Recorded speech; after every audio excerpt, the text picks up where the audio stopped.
The story of Pontius Pilate, the Roman governor involved in the crucifixion of Jesus Christ, is more than a religious narrative. It transcends to become a historical and moral investigation. From the mysterious decisions surrounding Barabbas and Jesus to the haunting image of Pilate washing his hands, his story unfolds in a tumultuous time, marked by cultural clashes, religious tensions, and the weight of political power. By exploring the life, choices, and ultimate fate of Pontius Pilate, we seek to unravel the enigma surrounding this central figure in biblical history. His name is often mentioned in accounts of the crucifixion of Jesus Christ in the Bible. He was the fifth governor of the Roman province of Judea under the Emperor Tiberius from 26 to 36 AD. Pontius Pilate played a crucial role in the biblical events recounted in the New Testament. His puzzling decision to allow the Jews to choose the release of Barabbas, a notorious criminal in Judea, over Jesus, knowing that the latter was falsely accused, left an indelible mark on his legacy. Shrouded in mystery, his actions remain illusory, despite his wife having had dreams about Jesus the night before and advising him not to get involved. Pilate eventually handed Christ over to be crucified after the popular choice of Barabbas, washing his hands in a symbolic gesture indicating his innocence in the unjust decision did not absolve him of his tragic fate. In this video, we will explore the life and death of Pontius Pilate, discussing his rise to power, the motive behind his gesture of washing his hands and allowing the crucifixion of Jesus, and the tragic consequences of his wrong choices. Stay until the end, as you'll be surprised by the outcome of his story. Before we go any further, please help us by clicking on the like button to support the channel and also subscribe so you never miss an update when we release a new video. To better understand this individual, let's examine him from the perspective of historical context. The Roman Empire conquered and dominated the region of Judea in 63 BC, bringing it under its control. This occupation generated resentment among many Jews who opposed foreign domination and longed for political independence. Romans and Jews had different cultures and religions. The Romans were polytheists, worshipping a pantheon of gods, while the Jews were monotheists, believing in one God. This cultural and religious divide resulted in conflicting beliefs and practices. The Roman Empire imposed heavy taxes on its provinces, including Judea, to finance its vast military and administrative expenses.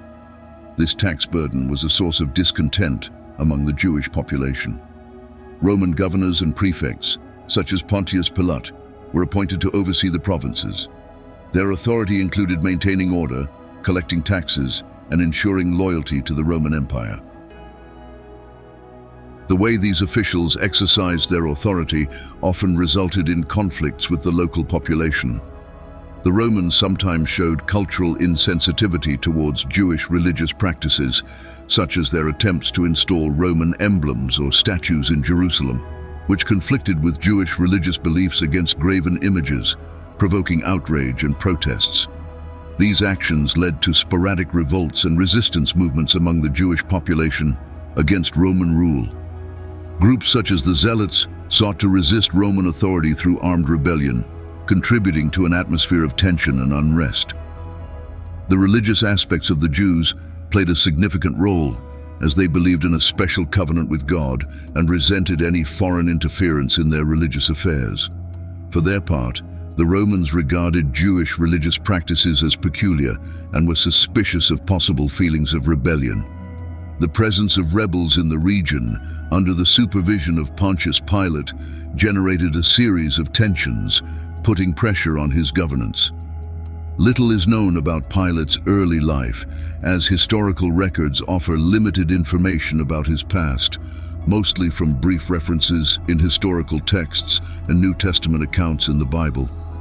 Born around 26 BC, Pilate belonged to a family of the Roman equestrian order, a social class below the senatorial class, but still considered part of the Roman elite. Although the exact place of his birth is uncertain, historical records suggest that it took place in central Italy. Pilate's family background and early education are not well documented, and there is little information about his early career. His rise to public service is often attributed to his connections with influential figures in Roman politics, which led to him being appointed to important positions in the Roman Empire. It was not uncommon for people of the equestrian class to obtain positions in the Roman administration through family or political connections.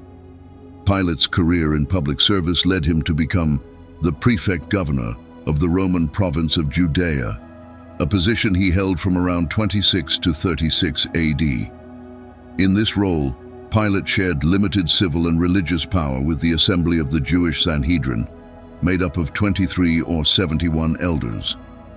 As prefect of Judea, his responsibility encompassed the general civil administration of the province, including the application of Roman law, the maintenance of public order, and the administration of justice.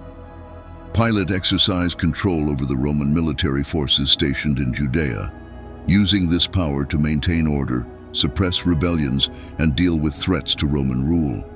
He also oversaw the collection of taxes and tributes from the Jewish population, a crucial aspect of Roman governance, as the revenue generated helped to sustain the vast Roman Empire.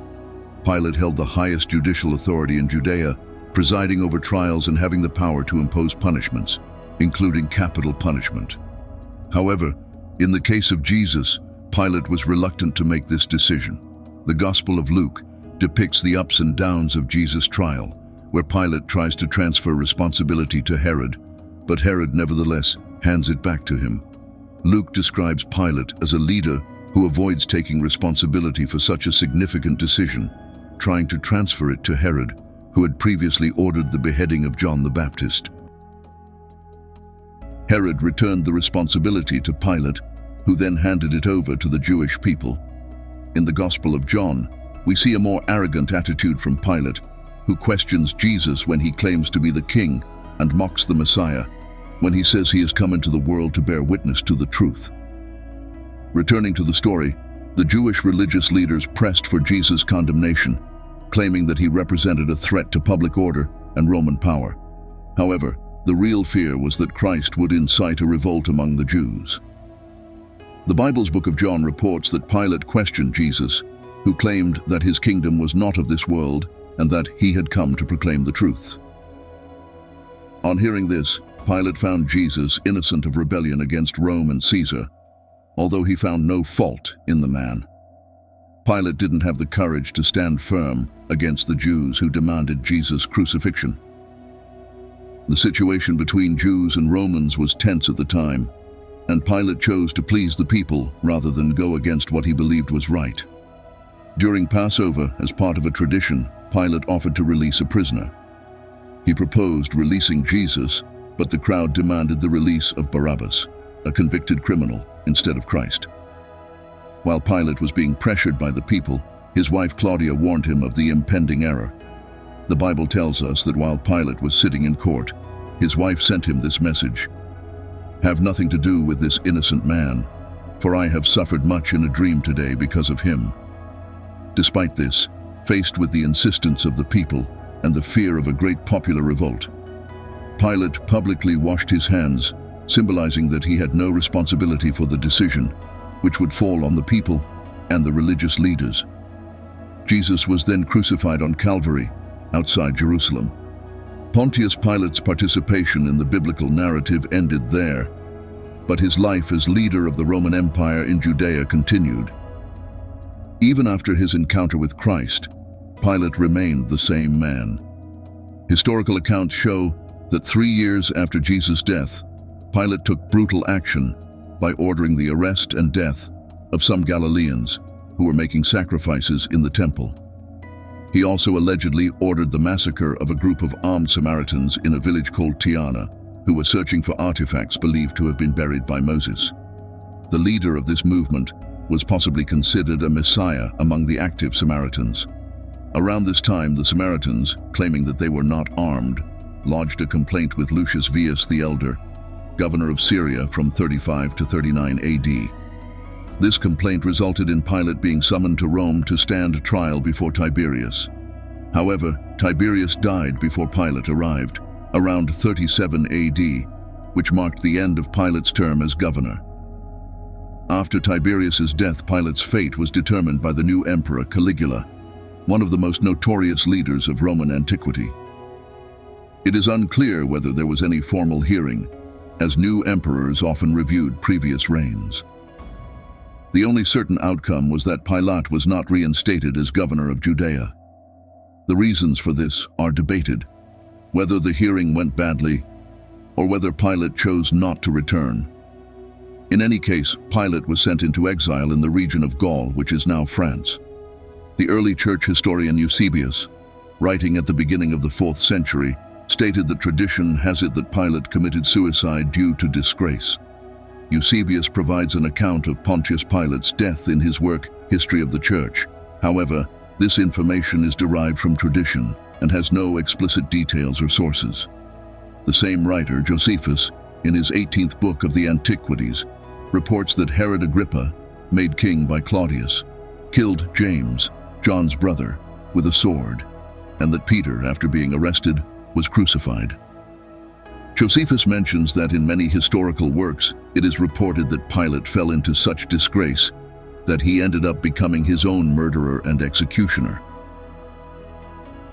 The information about Pilate's suicide is attributed to many historical works, but he doesn't specify which works they are.